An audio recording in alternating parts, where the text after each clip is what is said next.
Assalamualaikum warahmatullahi wabarakatuh. Alhamdulillah wassalatu wassalamu ala Rasulillah wa ala alihi wa ashabihi wa man walaha ma ba'du. Putra-putraku, siswa kelas 7 ya, Ma'had Al-Manar Muhammadiyah Ngasih, program pendidikan Salafiyah Wusta yang berbahagia. Mudah-mudahan semuanya dalam keadaan sehat, dalam lindungan Allah Subhanahu wa taala.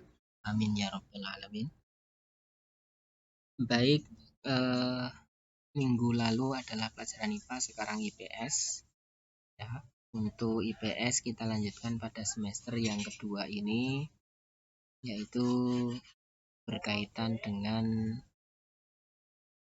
materi interaksi sosial dan lembaga sosial. Nah, yang akan kita pelajari adalah interaksi sosial. Kita konsepnya nanti akan ada bentuk-bentuk interaksi sosial, pengertian dan syarat interaksi sosial. Kemudian kita juga akan mempelajari lembaga sosial, ya, kemudian jenis dan fungsi lembaga sosial. Baik, interaksi sosial. Kita sering mendengar sebuah interaksi. Nah, apakah itu interaksi? Interaksi sosial itu merupakan hubungan-hubungan antara orang perorangan, ya, antara kelompok manusia maupun antar orang perorangan dan kelompok manusia. Jadi dalam interaksi sosial ini ada hubungan antara orang dengan orang, orang dengan kelompok, atau kelompok dengan kelompok. Nah, itu. Di dalam interaksi sosial, hubungan yang terjadi harus dilakukan dengan timbal balik, ya. Tidak satu arah, tapi timbal balik antara orang dengan orang, atau orang dengan kelompok, atau kelompok dengan kelompok. Jadi harus ada timbal balik. Nah, ini contohnya interaksi antar individu, antar satu orang dengan yang lainnya. Ya, contoh. Kemudian antar organisasi, ya, bisa jadi antar lembaga, lembaga A dengan lembaga B, ya. Kemudian misalkan lembaga masjid dengan lembaga Kementerian Agama. Nah, ini kan antar lembaga, antar organisasi. Bisa jadi antar sekolah, sekolah Salafiyah Wusta Al-Manar dengan SMP Wates misalkan. Nah, itu antar lembaga, itu namanya terjadi interaksi. Kemudian juga atau antar individu dengan organisasi, ya, misalkan pengurus dengan personal dengan pengurus organisasi dan seterusnya. Ini salah satu contoh interaksi sosial. Kemudian faktor-faktor, ya, ada faktor yang mempengaruhi proses interaksi. Di antaranya adalah faktor imitasi. Faktor imitasi itu apa? Merupakan proses mencontoh orang lain atau kelompok. Namanya imitasi, mencontoh. Ya. Contohnya misalkan seorang anak perempuan bermain masak-masakan karena melihat ibunya sedang memasak, namanya imitasi. Ya. Imitasi. Ya. Banyak sekali seorang murid mencontoh gurunya sedang menulis, namanya imitasi. Ya, bukan hanya produk yang imitasi, tapi proses mencontoh orang lain dinamakan imitasi.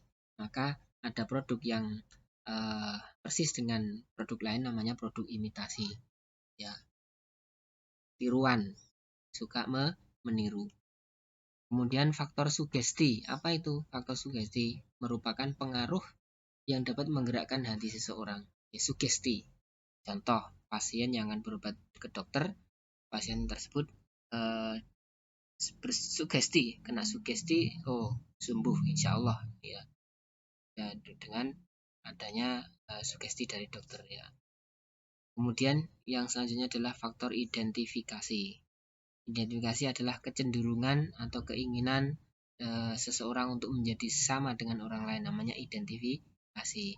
Contohnya apa? Anak yang mengidolakan pemain bola, ini identifikasi. Sehingga semua perilakunya seperti yang diidolakan tadi. Nah, mulai dari cara berpakaian, mulai dari rambutnya, mulai dari pakaian dan seterusnya. Ini namanya identifikasi. Kemudian faktor yang lain adalah simpati. Apa itu simpati? Kemampuan untuk merasakan diri seolah-olah dalam keadaan orang lain, bersimpati namanya. Sehingga ikut merasakan apa yang dilakukan orang lain. Ya, misalkan tetangga kena musibah, maka kita juga merasakan kesedihan dan berusaha untuk membantunya. Orang lain lagi tidak punya uang, nah kita simpati itu, berusaha untuk membantunya. Ya, kita merasakan orang lain dan seterusnya ya.